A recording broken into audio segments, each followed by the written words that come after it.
the kind introduction, and I want to start by thanking President Macron for hosting the event and, of course, for the lovely dinner last night.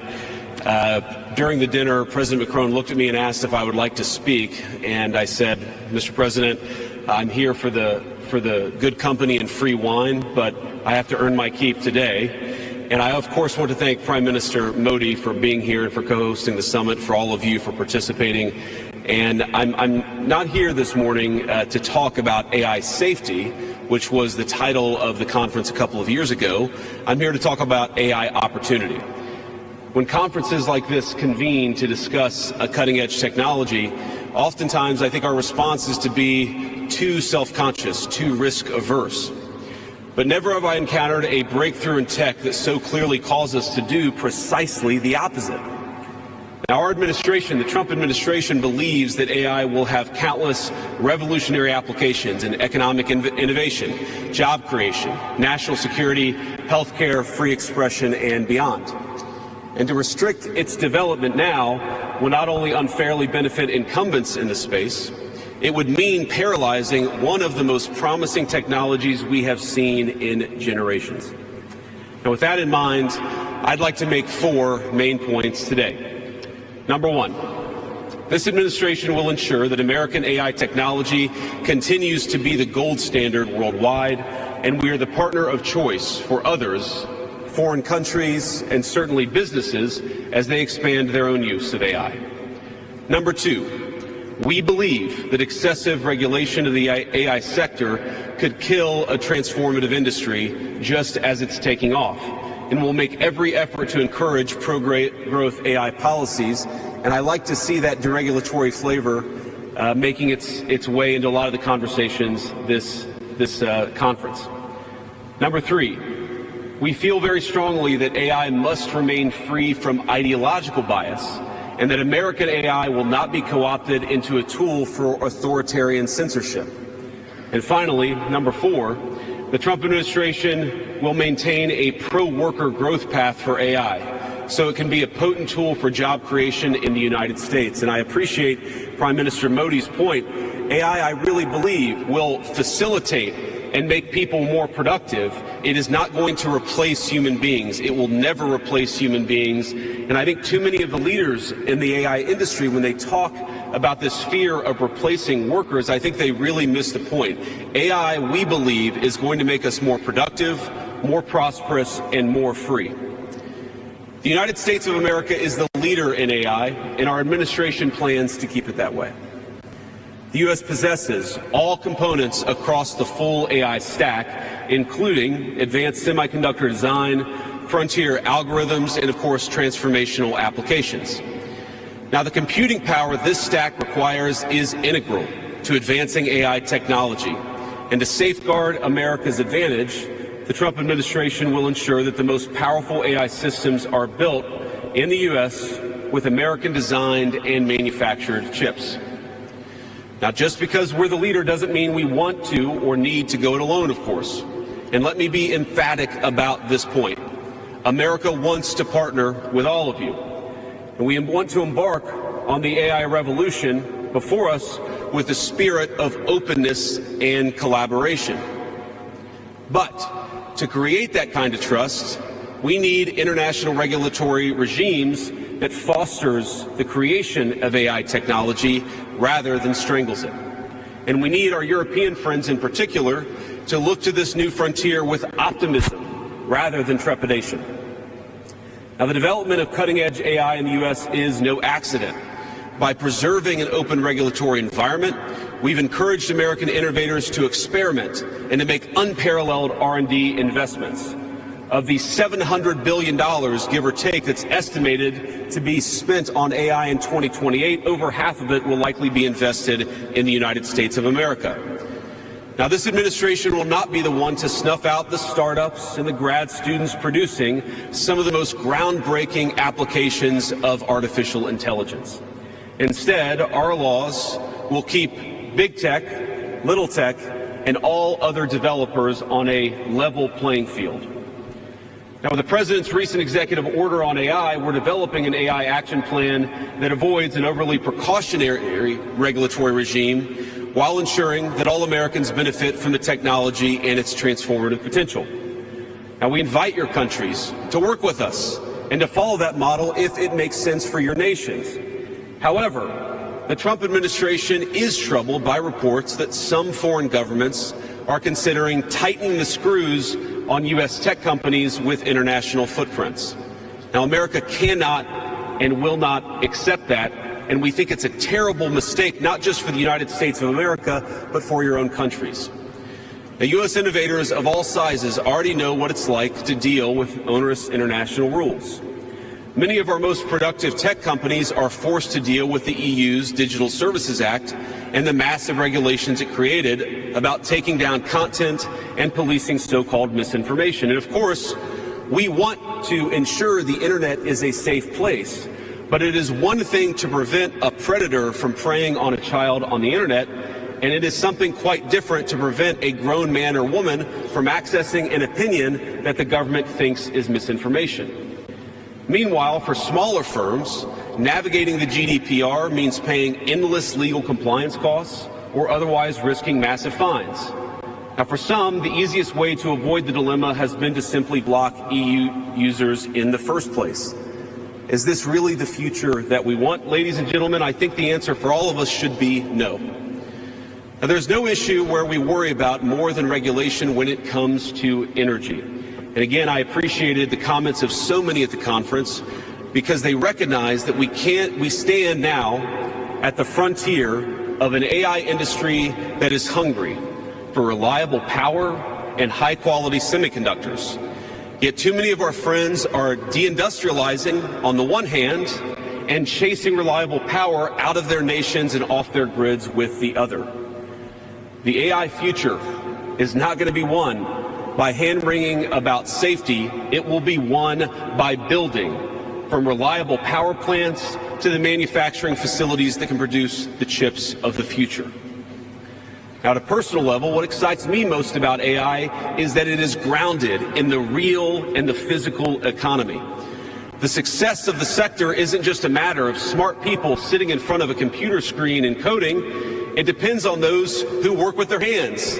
Even as robotics will change our factories, it will certainly make our healthcare providers better at treating diseases, but it will also depend on the data produced by those healthcare providers, by those doctors and nurses. I believe it will help us create and store new modes of power in the future, but right now, AI cannot take off unless the world builds the energy infrastructure to support it. Now, it's my view that tech innovation over the last 20 years has often conjured images of smart people staring at computer screens, engineering in the world of bits. But the AI economy will primarily depend on and transform the world of atoms. Now, at this moment, we face the extraordinary prospect of a new industrial revolution, one on par with the invention of the steam engine or Bessemer steel. But it will never come to pass if overregulation deters innovators from taking the risks necessary to advance the ball. Nor will it occur if we allow AI to become dominated by massive players looking to use the tech to censor or control users' thoughts. And I'd ask if you step back a moment and ask yourself, who is most aggressively demanding that we, meaning political leaders gathered here today, do the most aggressive regulation? It is very often the people who already have an incumbent advantage in the market. And when a massive incumbent comes to us asking us for safety regulations, we ought to ask whether that safety regulation is for the benefit of our people or whether it's for the benefit of the incumbent. Now, over the last few years, we've watched as governments, businesses, and nonprofit organizations have advanced unpopular and, I believe, downright ahistorical social agendas through AI. In the U.S., we had AI image generators trying to tell us that George Washington was black or that America's doughboys in World War I were in fact women. Now, we laugh at this now, and of course it was ridiculous, but we have to remember the lessons from that ridiculous moment. And what we take from it is that the Trump administration will ensure that AI systems developed in America are free from ideological bias and never restrict our citizens' right to free speech. We can trust our people to think, to consume information, to develop their own ideas, and to debate with one another in the open marketplace of ideas. Now, we've also watched as hostile foreign adversaries have weaponized AI software to rewrite history, surveil users, and censor speech. This is hardly new, of course.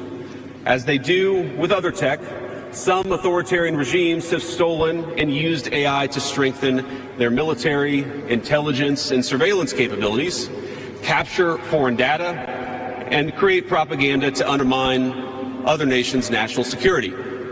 I want to be clear. This administration will block such efforts, full stop.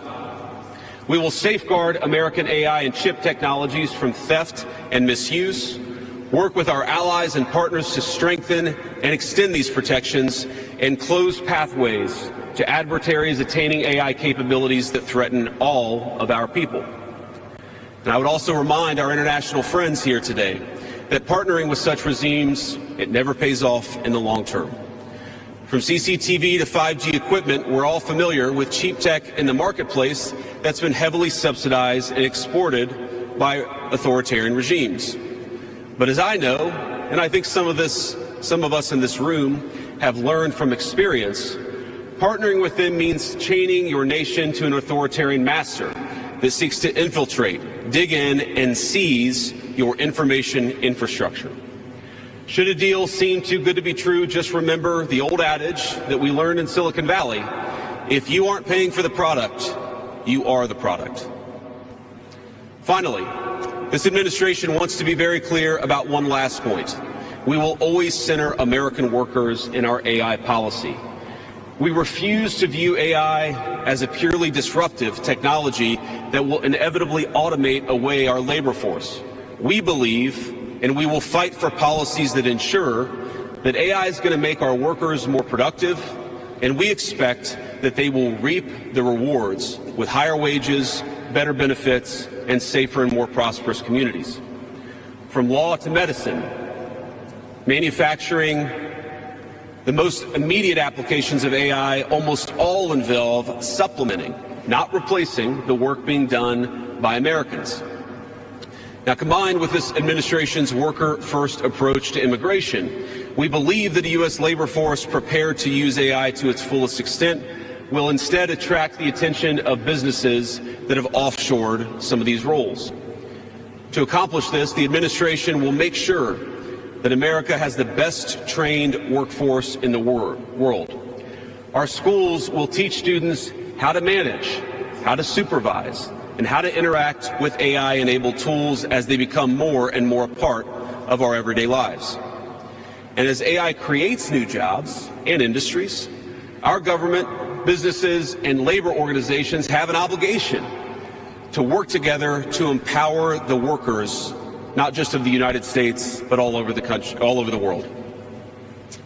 To that end, for all major AI policy decisions coming from the federal government, the Trump administration will guarantee American workers a seat at the table, and we're very proud of that. Now, I've taken up enough of your time, so I'd like to close with just a quick story. This is a beautiful country, President Macron, and I know that you're proud of it and should be. And yesterday, as I was touring Les Invalides with General Gravette with my 3 kids, he was kind enough to show me the sword that belonged to America's dearest international friend from our own revolution, of course, the Marquis de Lafayette. He let me hold the sword, but of course he made me put on the white gloves beforehand. And it got me thinking of this country, France, and of course of my own country, and of the beautiful civilization that we have built together with weapons like that saber. Weapons that are dangerous in the wrong hands, but are incredible tools for liberty and prosperity in the right hands. I couldn't help but think of the conference today. If we choose the wrong approach on other things that could be conceived of as dangerous, things like AI, and choose to hold ourselves back, it will alter not only our GDP or the stock market, but the very future of the project that Lafayette and the American founders set off to create. Now, this doesn't mean, of course, that all concerns about safety go out the window, but focus matters. And we must focus now on the opportunity to catch lightning in a bottle, unleash our most brilliant innovators, and use AI to improve the well-being of our nations and their peoples.